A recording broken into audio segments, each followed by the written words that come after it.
Welcome to the Enrichment Today podcast, hosted by Dr. Amy Blansett and the Drew Lewis Foundation. This podcast covers topics to improve stability and find tranquility in your life. Join us as we discuss topics to improve your financial health, change your limiting beliefs, increase your wellness, and so much more. If you like Enrichment Today, make sure to follow the Drew Lewis Foundation and Enrichment Today on social media. Now sit back, relax, and learn to break some crayons with us. Welcome back to Enrichment Today. Here is part 2 of my conversation with the Chief of Police. Man, there's so many topics that we could continue talking about, and I have so many more questions that we're not going to get to. I do want to ask you about what have been the results of body cams. So a really recent, interesting study on the results of those. And then with body cams and the ideas of CCTV, how do we also balance, you and I talked before briefly about this idea of the challenge of policing all the time. How do we create community? How do we create trust? But also, how do we police and create safety? And sometimes that comes through using technology that's going to make sure that if my child gets abducted, I want every camera available to the police to find my child. Someone else says, but that's my violation. So a lot wrapped into those two. But let's talk about those two components of technology, body cams, and then that idea of how far do we go with policing with technology. So let me talk about body cameras first and say it's something that's been around for almost a decade now. We explored it a number of times, but there really wasn't, a call from the community, you have to have these. And they're expensive, they're not cheap. And I also saw some of the departments around the country that got into it too quick and didn't think about the other aspects. And I thought about two things. One, storage. Yes. That's even more expensive than the cameras themselves. Yes. And then two, here we call it the Sunshine Law, Freedom of Information. Who has access to? How are you going to provide that? What are you going to provide? How are you going to? Because that's an expense as well. That's you have to have someone who personnel. can. Yes. So I think we did it right in that we waited for two things. One, for the technology to catch up, and to kind of get some of the early adopters that weren't really functional. Learn from them, their mistakes and their then two, correct I ways. waited until I'd requested it for about 8 years, but waited until the community said we want these, and it happened on the heels of all the negative stuff in law enforcement nationwide. Even though I knew that I have professional law enforcement officers who interact well, we have very few complaints, but it was a good thing overall. So that clarion call, if you will, went through council, and all of a sudden money is available. So we were able to jump right in and get, about 2.5 years ago, get a body-worn camera program. It's been beneficial in a couple of things. One, the essence from the first studies were transparency and accountability for the police, reducing complaints, correcting officer behavior, reducing use of force in officers. And I've been doing this a long time, and I knew that was going to be a part of it, but I knew there's going to be another aspect. It's the public accountability. Yes. Because everybody acts better when they know they're being recorded, Absolutely. regardless if they're wearing a uniform or not. So I knew there'd be the other part of this, that it would enhance the public interaction with the police as well. But jump into it. My Citizens Advisor Group was a great resource, because we actually took our draft policy to them, had them review it, add some things, explain some things, why we could or couldn't do things, explain the law, and we crafted a very well thought out, well structured policy that we had in place before we put the first camera on an officer. So we've had those for 2.5 years, and it's done pretty much what I thought it would do. The complaints and use of force haven't really been affected. Like the study that you just recently saw hasn't had that chilling effect that some people thought, because I think for the most part, 800,000 police officers nationwide, 350 of them here, 99% of them do things the right way, right time. Correct. And they want that recorded. There's that 1% we need to deal with. Yeah. But it hasn't. I think it changed public opinion that, well, cops are really pretty good at what they do and when they do it, and this is helping to kind of justify that and show that. In fact, our first year had 21 complaints that came in that we had body-worn camera video on, and out of those 21, one resulted in an investigation and discipline for the officer. The others, about half of them, once we told the person, hey, there's body camera video, would you like the community to view it? One of two things happened. They went, oh, never mind, I'll withdraw my complaint. Or, and this was very telling, they came in and went, oh, I didn't think it happened that way. Or, oh, I said that. I thought the officer did that. Or, I didn't realize it happened that way. and they were resolved. So very positive in both ways. And that's been a good investigative tool. We're recording all the time, so officers are able to provide more information, provide more accurate reporting, both for victims and witnesses. And then we also there's times where you don't record, and when you turn it off and when you don't have it on, and holding people accountable there when you don't have it on when you should have. I've had to discipline a couple officers, but putting people's minds at ease that's out there has been really good. Yeah. And so then the other aspect of that, technology in general, it's in CCTV. We're not Europe, right? We're not London, England. There's not a CCTV camera on every corner, and there's not somebody monitoring and watching your every move. And we will never be that way. The U.S. is a whole different animal. Correct. And especially in Missouri. I mean, we are very, very conscious of that. Okay, the big brother thing. So show me, but don't show me on video. Yes, that's good. Yeah. So we created something we call it's a video registration program. I mean, people have video cameras. I mean, they're a great tool. Ring security cameras. Yeah. Businesses, residences, everybody's got a cell phone. And we love the video. It enhances our investigative operations. But we just created a registration program saying if you have that, just let us know you have it. Go online, fill out a form so that when a crime occurs, we can go out and get whatever video you might have and not have to do, which I've seen my detective do on more than one occasion. They're investigating a break-in somewhere and they go out and they look around and they go, well, it looks like a camera. It looks like a camera. Well, it might be on this business. Let's find out what the address is, find out who owns it, try to track it down. See. Instead of going to the log and going, oh, the Drew Lewis Foundation, they have cameras and it faces this way and it's recorded for this long, and here's the contact person, we can get a copy of the video and try to solve the crime. So encouraging people to embrace the technology and realize we are not going to create this network of we're going to be watching you all the time. So utilizing that in a good way, and then some individual department-wise, some things we are trying to enhance our capabilities as well. So not just depending on the private industry, but some very public things. We have, it's a company called Flock that created a mobile solar powered license plate reader camera system that we can mount on a pole anywhere in town. And it takes pictures of just the license plate in the back, or the front of the vehicle as it goes by. No pictures, no people. We're not using it for traffic enforcement. We're not using it for red light enforcement. We're not using it any enforcement whatsoever, really. It's an investigative tool. It's been very helpful. I mean, both to track the information, a detective goes looking for a car that you plug in a license plate, boom, and it pops up where it was, or providing alerts. So you connect it to our record system in the National Crime Information Database about wanted people or stolen cars. Stolen vehicles, And it sends an alert out when that vehicle passes underneath the camera, or individual investigators looking for somebody can do that. So been very successful. We have about 21 of them in town. Every community around us now is getting them, and there's a network that's being built where we can share information with each other. Very positive thing from an investigative standpoint. Absolutely. And I want people to know it's an investigative. It's after the fact, or as we're investigating. It's not about seeing people. It's not about tracking the movement.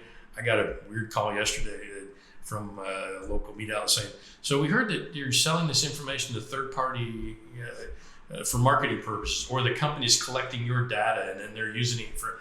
Absolutely not. It's our data. It's law enforcement specific. Now, having said that, the company also sells cameras to neighborhood associations. So there's some neighborhoods in town who have bought their own camera systems, monitor speed and access in and out. I want that contact information because Broadway right here, we have thought about, we've spoken about traffic control because we're getting people speeding. We're getting people going so fast that we park on the street. We're getting our mirrors swiped off. And so it does two things. You can choose to, as a private owner, to connect to the law enforcement so that we can have your data. You can't have anybody else's. But if you don't, you can just use it for yourself. And part of the tracking license plate also, they have a speed device, so it will say, slow down, you're speeding. So just that, kind of like those ones that Public Works has, they put out around town to get people to slow down. It has a positive effect on people when they see that. So those two things are really good, and it's just one example of we're trying to find technology that enhances our efforts to keep people safer. Absolutely. I'm going to touch on one more thing. Okay. You haven't got that. Drones. Oh, Drones. I hadn't even thought about drones. In the future. Yeah. In many ways, shapes, or form. So we are embracing that technology. We've had some for years that we use for crime scene investigation and traffic reconstruction and large events. We'll use some drones to monitor the crowd and look at different things. Use them for surveillance. A really small one that we might use in a situation where we're looking for somebody. Right. Even inside a house, search and rescue. But with council's urging, we are pursuing a couple that we're gonna start working towards more of a deploying drones in a first response capability, traffic enforcement, or general first response. You have a shots fired call.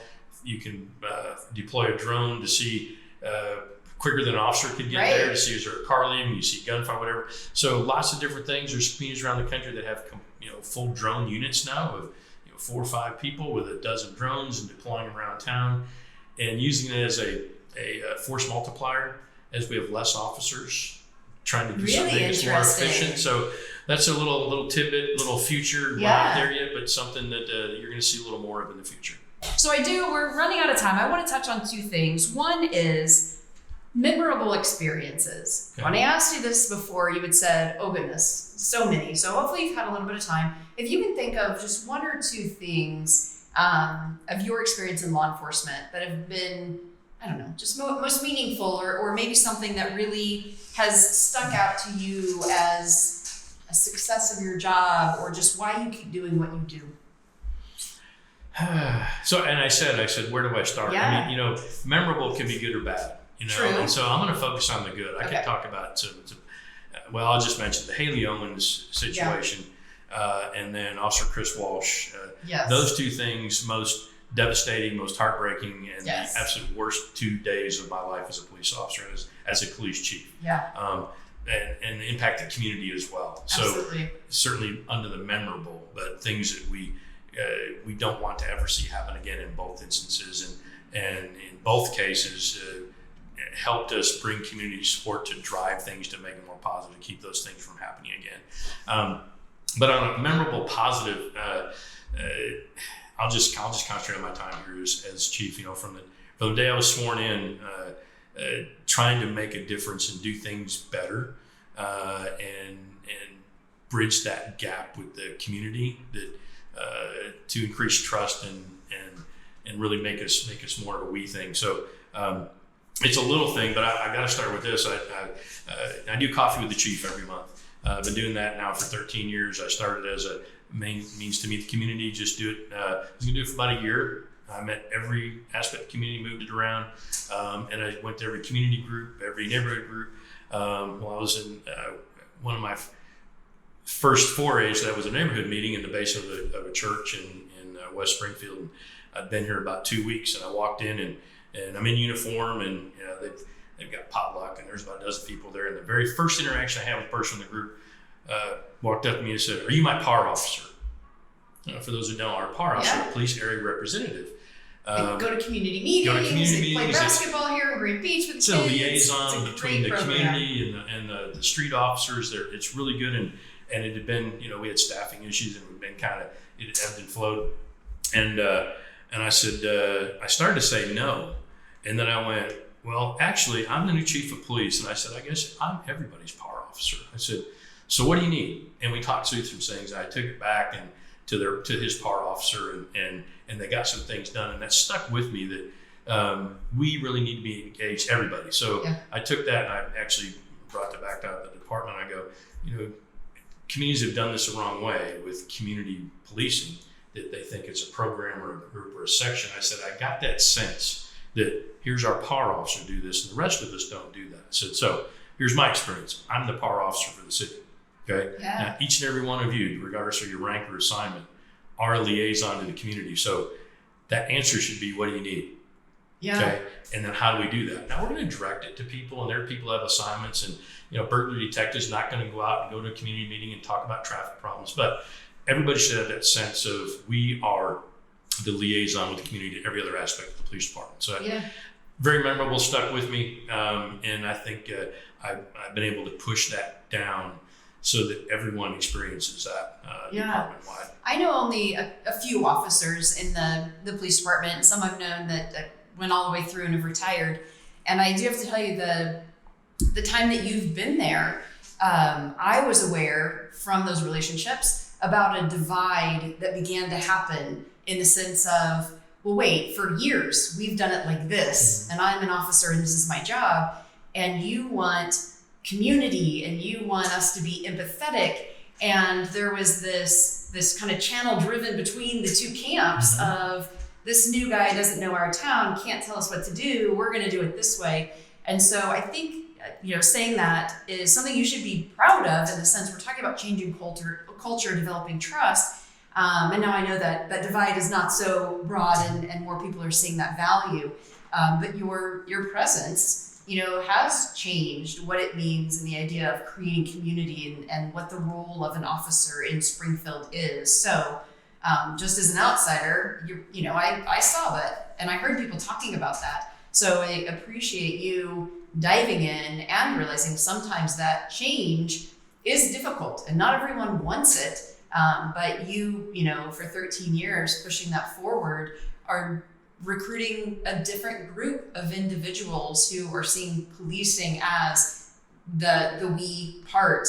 And it was awesome to be on that panel and see the young group of individuals, conversations they were having, and just being excited about the fact that policing in Springfield is continuing to change and evolve. The empathy, the mental health, the training, all the things that you've implemented. Hopefully other individuals of the community are beginning to see and feel that as well. So I'm going to touch on two things here. One, and I know we're running short on time. So something you mentioned caused me to think there's these two phrases used to describe policing: guardians and warriors. So and people tend to think you can only be one or the other. And there are some communities that think the cops always have to be the warriors. Man, we're dressed out like SWAT guys, and we're always there. Yeah, you switched uniforms from white, which were very de-escalating, to black, which are scary and warriors. Yeah. So, or the other aspect that guardians, we always have to be caring and empathetic, and you can't ever be aggressive. And both of those are wrong. Yeah. Okay? There is a time and a place, and what I want to instill in my officers, and what I think we have been able to train and recruit and educate, and I have an entire force of folks that it's warriors cloaked in a guardian mindset. So for the most part, 90% of the time, you can be that protector and that empathetic and caring individual. But when things switch, the public expects and needs, because no one else is going to do this. Correct. Everyone asks the police to do this when bad things happen. Right. You have to be able to flip that switch and become the warrior that's going to stand in the face of evil and protect those who can't protect themselves, and not be fearful of doing that. Right. And that's what we are, and that's what I want us to be moving forward. And then know, once again, when the situation calms down, and de-escalation is a buzzword the last 5 years. We've been teaching that my entire career. Yeah, of course. So and being able to step back and go back to that, okay, now what do I need to do? Right. How do you suppress that adrenaline? Right. And now all of a sudden it's like, okay, put the white back on, and that's about training. Back to conversation. It's about training. It's about culture. It's about selection. The number one thing I get from people when they go on a ride along with an officer, which I would always encourage anybody, you want to see a day in the life of a police officer, go on a ride along, ride with an officer anytime for a shift. The number one thing I get from folks is, oh my gosh, I didn't realize A, what you put up with, and B, how they respond. I always thought that, fill in the blank. Yeah. But oh my gosh, they're helpful, they're caring, they're respectful, they endure a lot of abuse. Now, there are times when they have to step in and do something, but then they ratchet it back when they need to, and then take that person to get them help. So, so thanks for letting me touch that. And so my last memorable thing is going to be a two-pronged. You mentioned mental health. So thank you for mentioning that, because that's an internal and external thing.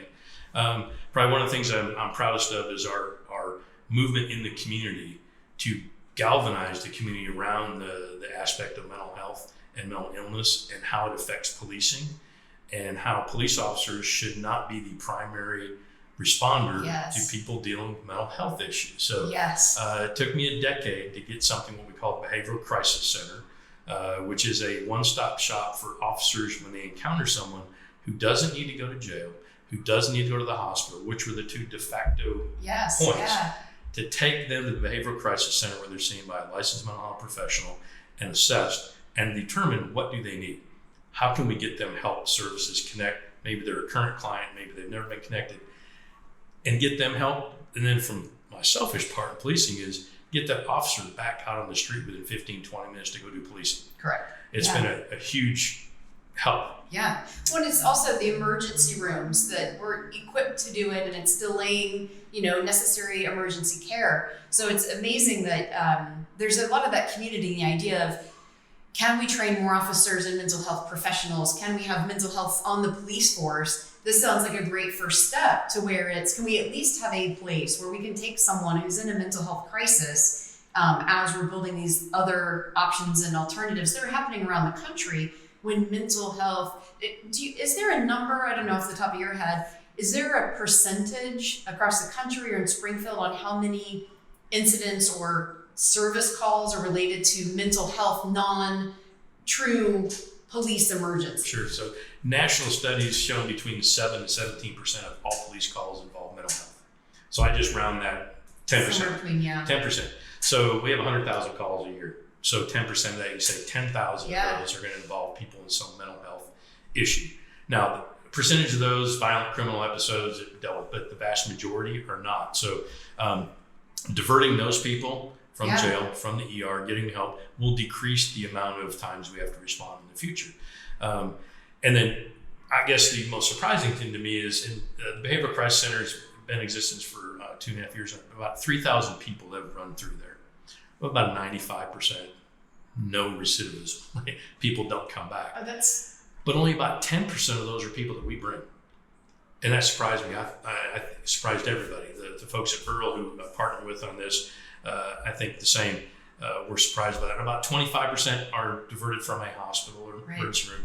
But the most surprising thing was about 50% of the people that go there are self-referred or family referred. So people who realize they need help didn't have anywhere to go. Or family members go, oh, here's a resource. We don't have to call the police. We don't have to take them to the hospital. See if we can get them to go with us here. Where is that? How do individuals contact with this mental health resource? It's 900 South Park. It's a walk-in center on the south side of the building. Anybody can walk in. Great. 24 hours a day. Those that, they're in the throes of something, it's normal, or you're not sure how to do it. It's a great resource for folks to take advantage of. Excellent. And then growing that, so we started that, and now we're in the middle of the first year of a 3-year grant that Burl Behavioral Health got to create a co-responder program. So mental health professionals riding with police officers or moving towards them being able to have a crisis response team available where we can triage those calls even at dispatch where they would go out. We're not there yet, but the number of calls they've handled have tripled in the last 3 months. And so back to that 10,000, here's my trying to put numbers around something and go, what's really the benefit to the community and the police department? So if there's 10,000 calls a year, on average, that we're dealing with in mental health, and if a third of those can be dealt with by licensed mental health professionals and not law enforcement, there's 3,000 calls a year. All right, say an officer spends an average of 30 minutes or an hour, 1,500 hours. A full-time employee is 2,000. So you can actually take a whole other officer. Right. Or on that, you can take 6 officers. You're talking about 15,000 hours of time. 2080 is full time. That's just the dollars and cents. But to me, the benefit is getting people the help they need so that they don't interact with us or the public. Correct. We're not getting the calls about this person that's out here doing whatever because now they're in treatment. They're connected to services. When they're on medication or in therapy or on treatment, then they can hold down a job. They can get absolutely housed. Lots of very positive. So it's the humanization part of it. Like, you mentioned that the hours and the policing and that sort, but not having that engagement in the first place, not having, as soon as police arrive, even if it's for mental health, it engages a different situation. And then it also is preventing them from another emergency that may be more violent or more preventive somewhere else. So it is great, the idea of finding ways that policing is being removed from the mental health resources that also we go into stigmas and all the reasons that people One of don't those use social them. aspects that the police don't need to be involved. Yep. Substance abuse, homelessness, mental health issues are societal issues that the police should not be involved unless there's a danger to someone. Correct. And we've been the de facto response because the police are the only people 24 hours a day, 7 days a week are going to be available. The second aspect is the internal mental health of my officers. Absolutely. And that's something that's been stigmatized for generations. And we, over the last 5 years, slowly removed that. Where officers can seek the help if they need it, and we can direct and encourage. And there's lots of examples I can give you, but internally we are focused. We created a health and wellness committee out of my leadership council, which is peer representatives from around the department, and they put together we have a contract with a company called Cortico. We have an app that officers can access on their phone that provides mental health resources. They've expanded now to fitness resources, financial resources, connecting to videos and everything is else. Mental health. Yes. I'm glad that you mentioned that because they're physically active, right, in crisis, but that's not the same as what I've always been does. encouraged with physical well-being. Yeah. Right? So it's including the mental well-being as too. And I said, we've been offering free physicals for officers personally forever. No one's ever offered a free mental health checkup. Right. So we're moving towards that. And I say removing the stigma, and it's really important. I can't give our union, the officers union, credit enough, because for me to do it, for me to say it, and we've always done it, people that in certain aspects of the department, like those dealing with child pornography or those dealing with violent crimes, we've always offered them either mandated or optional mental health checkups. But just anybody in general, it's hard for me to mandate and get buy-in. But about 4 or 5 years ago, the union took it upon themselves to contract with a psychologist and offer free therapy sessions, for counseling sessions for any officer who needed it, anonymously. Yeah. So they have a contract. Officers go. The psychologist sends them a invoice every month. Says there were 12 visits. Right. That's how many, not who. Yep. I don't get it. Nobody gets it, but it's helping people. So that helped me then department wide to go, okay, you guys are doing it, we're going to do it, and we're going to make sure everybody is taken care of mentally and physically. Yeah. That led to the state last year passed a statute that said there's going to require a mental health checkup for every officer every 5 years across the state. Now, as typical, there's no funding, there's no program, there's no process. But it's kind of nebulous about how you're going to do that. But we're not waiting. We're taking the initiative. How are we going to create that internally? What are we going to do? Or is it going to be a one-on-one? Is it going to be a meeting with a psychologist? Is it going to be a meeting with your supervisor? Is it going to be a test? Is it going to be a video? What is it going to be? But we're going to make sure that every officer has the opportunity, and it says every 5 years. We may do it annually, every 3 years, whatever. But certainly as needed to get whatever help they need. Because if you're not taking care of this and this, you can't take care of people on the street. Absolutely. So removing that stigma whatsoever, increasing our opportunity for officers to take care of themselves. And I think tying us back to our very first conversation about culture and diversity and being engaged with the public, recognizing how someone else might be in crisis because of something that you went through, I think is absolutely important. Yeah. But I think also I was thinking about like from a child who's seeing, or even as an adult, seeing an officer who I imagine as the warrior, and the warrior saying, I also seek mental health resources for myself. Even a warrior, is going to take care of mind, body, and everything in between. So that can have that lasting effect on big, tough people. We partner with a group called Wellness for Warriors out of Cox Hospital with military and law enforcement, veterans, and encouraging that wellness aspect. And it's important internally for people to see that, and then externally for people to realize we're helping with that as well. Yeah. It humanizes you as well, right? Absolutely. Like all of us deal with it. We all deal with it. And I can't emphasize enough, people don't realize what law enforcement officers go through.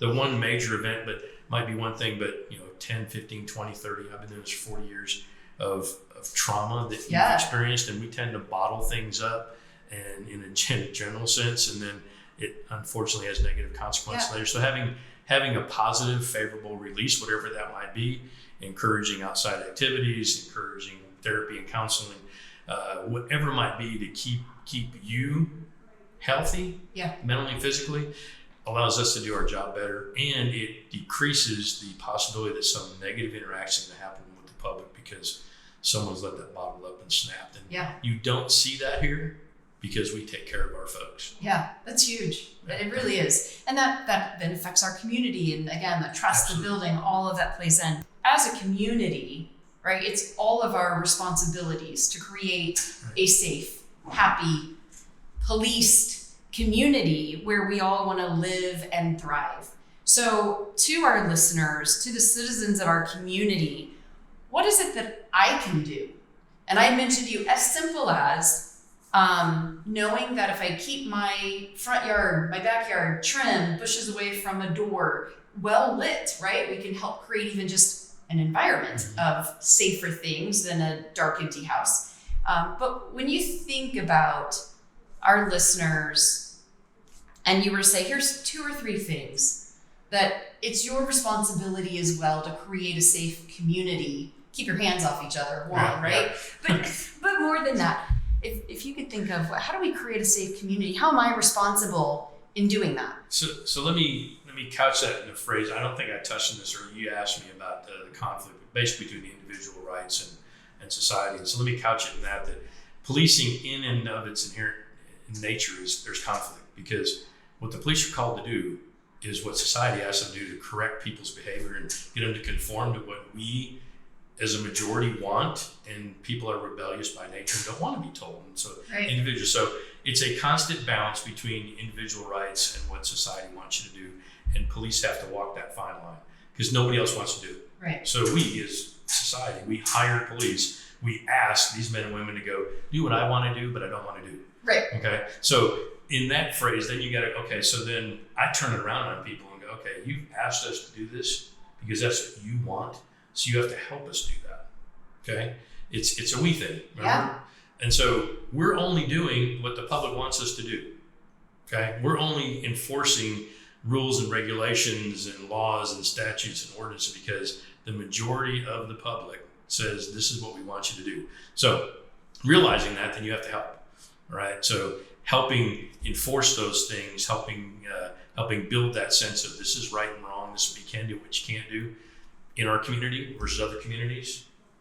All a little bit different, but in general, we can all agree on some things. So if we look at it that way, then the preventative nature about what you can do to prevent crime and keep your community safe is going back to those basic human concepts of respect and helpful and honoring and engaging and cooperation. So getting to know your neighbors, being a good neighbor, and realizing that, okay, you can't just keep your house safe without keeping your neighbor's house safe. So whether that's doing some of those preventative, we call it CEPTED, crime prevention through environmental design.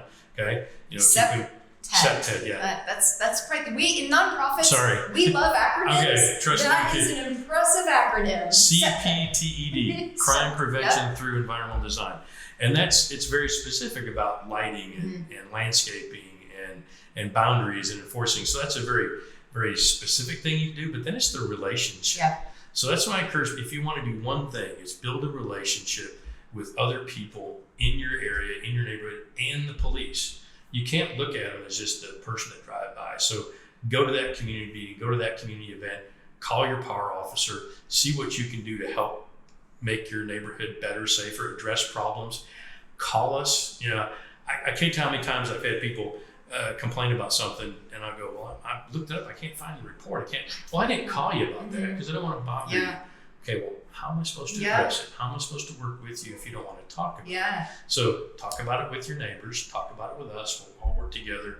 And that's how we make our community safe, is we're all in it together. Crime prevention it's a community thing. So our community policing philosophy kind of dovetails with that, but you have to have engaged, responsible community members who treat each other with respect, absolutely, treat each other's property as it was their own, and not disregard and go, I don't care about anybody else, I just care about me. And unfortunately, we get a lot of that. And so trying to rebuild that sense of community whether it's your block, your neighborhood, the city, the county, the state, I think is where we need to go. Absolutely. So I'm going to end on 2 quick stories that you touched on. We think about, that's a lot of information. Now, how does it relate to me? So one is I had a bicycle stolen. It was a mountain bike, which means it's an expensive bike. Okay. And I didn't report it because in the biking community, lots of bikes get stolen. They're in my experience, not returned.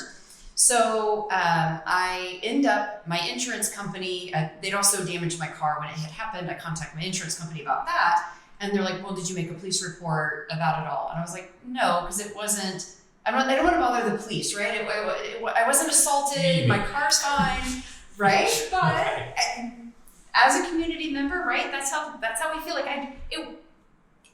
I don't want to waste the police time because something more major is happening. My insurance company was like, Amy, call the police. Yeah. So I call. And on the phone, even reporting to the woman, I'm like, it's a bicycle, whatever. I know you're probably not going to get it. And she actually says, we do find a lot of bicycles. Imagine that or not, but we do return a lot of bikes. And I was like, okay, whatever.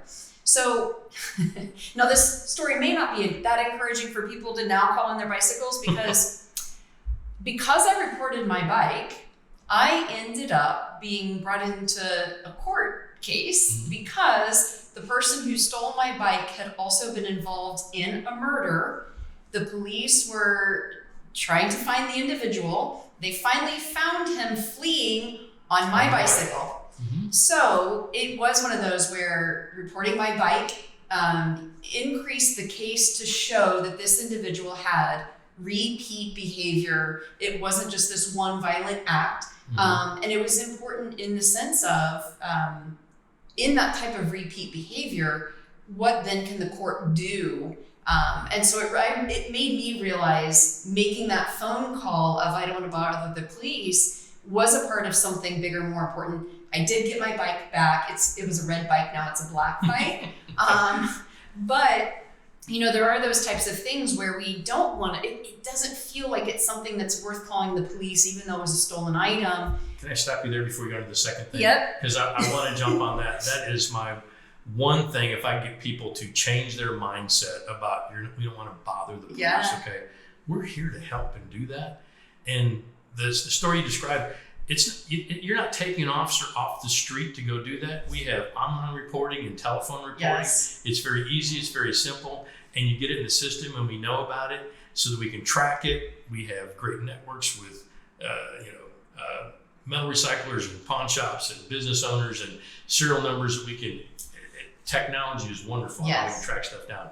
And you never know what's going to be connected to something else. Correct. So that could be, maybe it was a string of thefts, right? Absolutely. And so we can tie it. And they found multiple things in the car that he had fled, had multiple other items that had been stolen from multiple properties. And my bike was just one part of a very big story. So don't ever think you're bothering us. Yes. Even 911, when you call them, they're great at triaging those cases and determining what needs an immediate response and what you can refer to a telephone report or an officer to come back later.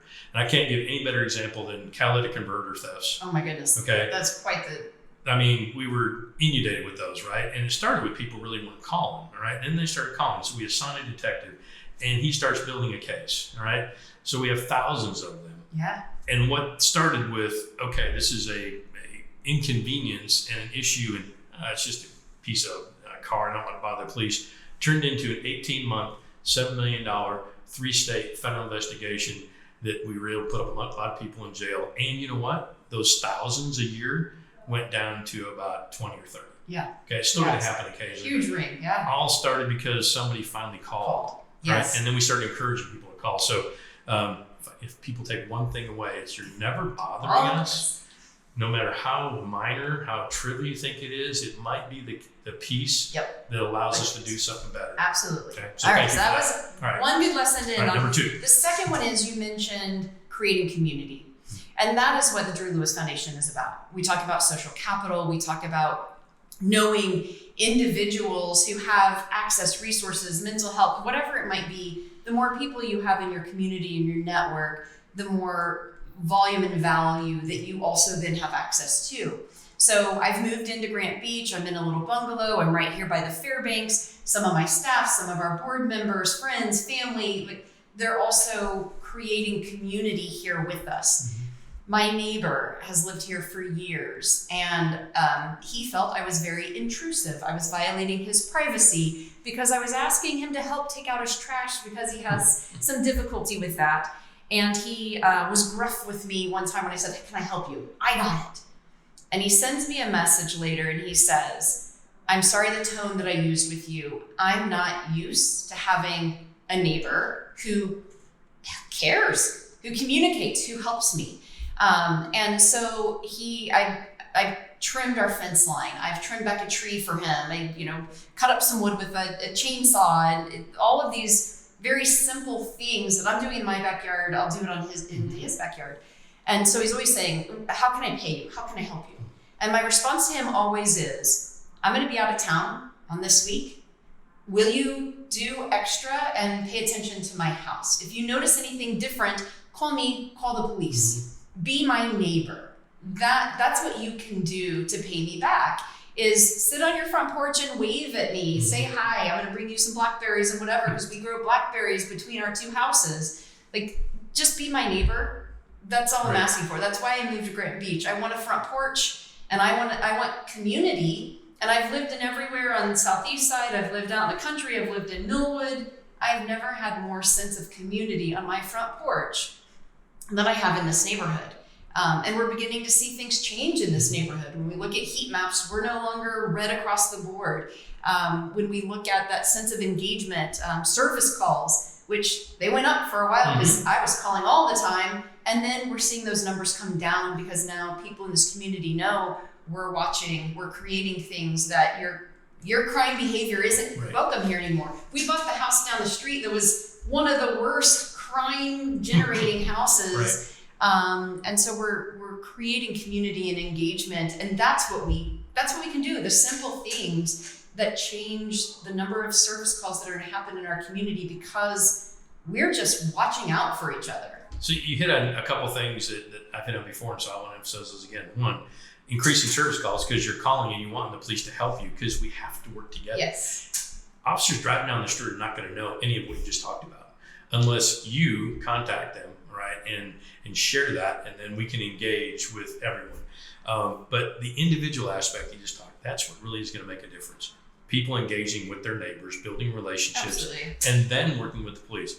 Too many times, and I've seen people, they call it the garage door society, where you drive home, you drive in the garage door, you close, you go in your house, you don't talk to anybody. Yeah. In some neighborhoods, that's the norm still.